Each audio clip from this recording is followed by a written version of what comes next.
प्रणेता मुनिश्री के चरणों में कोटि कोटि नमन। हे गुरुवर, ये तो सच है कि शिविर के माध्यम से मेरी एनर्जी लेवल थोड़ी बढ़ गई है।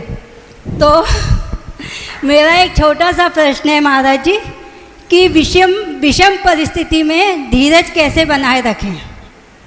अच्छा, आप लोग 10 लक्षण की पूजन करते हो, उत्तम क्षमा की पंक्तियां याद कर लो तो अपने आप धीरज बन जाएगा, समता आ जाएगी। वहाँ पर यही कहा गया है कि यदि कोई व्यक्ति हमारा तिरस्कार अपमान करता है तो समझ लो उसने हमको गंदा बोला तो नहीं, गंदा बोलता है तो मारा तो नहीं, मारा है प्राण तो नहीं लिए, प्राण ले लिए मेरी आत्मा को तो हानि नहीं हुई, शरीर क्षत विक्षत होता। एक बात, और दूसरी बात याद रखो, प्रत्येक रात के उपरांत दिन आता है और प्रत्येक अमावस्या के उपरांत पूर्णिमा भी आती है, इसलिए आपको धीरज रखना है।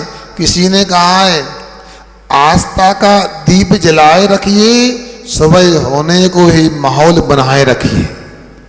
इसलिए आस्था बना के रखो, अपने आप सब ठीक हो जाएगा। आगे श्रीमती उषा जैन। मुनिवर के चरणों में कोटि कोटि नमन। मुनिवर, कल पाठशाला में ब्रज ऋषभ सहनन और चतुर रस संस्थान आया था, तो बहुत लोगों को समझ में नहीं आया कि वो क्या है करे और दोनों क्या अंतर है। नमोस्तु तुम्हारा। ऋषभ नारद संगठन की चर्चा आई थी और दूसरी सम चतुरस संस्थान की भी चर्चा आई थी। सुनिए, संगठन का मतलब होता है शरीर में हड्डियों का जोड़ विशेष, और संस्थान का मतलब होता है शरीर की आकृति। ये तो सामान्य बात समझ में आ गई ना? बोलो। हड्डियों का जोड़ विशेष का नाम संगठन और शरीर की आकृति विशेष का नाम संस्थान होता है। अब 6 संगठन होते हैं और 6 ही संस्थान होते हैं।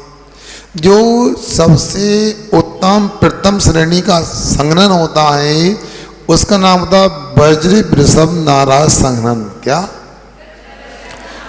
वज्र वृषभ नारद संगठन। इसका अर्थ होता है जिस संगठन नाम करने की वजह से वज्र की हड्डियां होती हैं, वज्र की कीलियां होती हैं, वज्र की बेष्टन होती है, ऐसे संगठन को वज्र वृषभ नारद संगठन कहते हैं। वज्र जानते हैं आप लोग? हीरा को बोलते हैं। रसायन शास्त्र पढ़ते थे तो कहते सबसे कठोर धातु होती है वह हीरा होती है, उसके माध्यम से कांच आदि को भी काटा जाता है।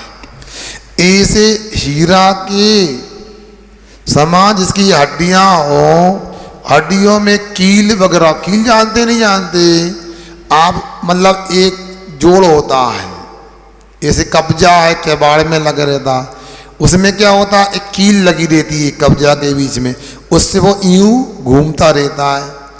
इसी प्रकार शरीर में जैसे एक टोनी है, कोनी है, अब एक हड्डी यहाँ से आई एक यहाँ से आई, अब दोनों को जोड़ा गया है तो इसमें कील, दोनों को जोड़ कील फंसा देते हैं।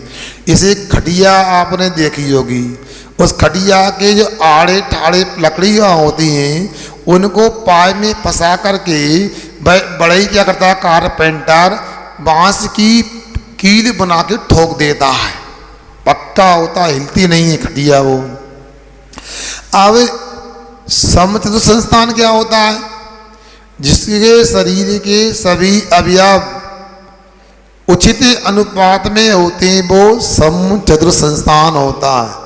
जितना आकार कंधे से नाभि का होता है, दाएं कंधे से नाभि का उतना ही बाएं कंधे से नाभि का।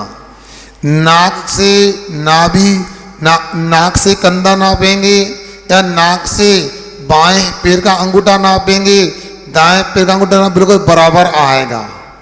शरीर ना छोटा होगा ना बड़ा होगा, ना नीचे पतला मोटा होगा ना ऊपर पतला मोटा, एक सा आकार जो देखने में आकर्षक लगे ऐसा आकार भाई समचतुर संस्थान कहलाता है।